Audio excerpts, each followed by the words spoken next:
మా కుర్రోళ్ళతో టూర్ అంటే మామూలుగా ఉండదు మావా. ఇంతకీ కుర్రోళ్ళని పరిచయం చేయలేదు కదా. ఈ బ్యాగ్ మోసుకెళ్తాడు కదా, ఈడి పేరు సాయి మావా. వీడి కోసం చెప్పాలంటే రేవతి కొడుకువా నానా వసంతి కొడుకువా నానా కౌసల్య కొడుకువారా నానా నా పెళ్ళ పక్కనే ఉంది ఫోన్ పెట్ట వీడి పేరు బాబీ మావా. ఎవరికైనా ఒంట్లో బాగోపోతే ఇంట్లో ఉంటారు, వీడికి ఒంట్లో బాగోపోతే అరే నాకు ఈ పెన్ లేదో యూఎస్ ఏందో ఏం ఇంట్రెస్ట్ లేదురా.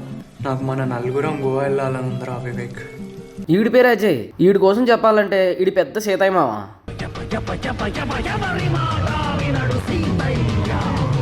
వీడే మామ మా తమ్ముడు. చిన్నప్పుడు నాకు హో తెలియని టైంలో ఎక్కడో దొరుకుని తీసుకొచ్చి ఇడే నీ తమ్ముడు అని చెప్పింది మామ. అప్పటి నుంచి నా తమ్ముడు అని చెప్పి నమ్మాల్సి వచ్చింది. వీడి పేరు హర్ష. మా తమ్ముడు థర్డ్ క్లాస్ చదివినప్పుడు వీడి పక్కన పొరపాటున వచ్చి కూర్చున్నాడు. అప్పుడు నుండి మాదిలో కలిసిపోయాడు.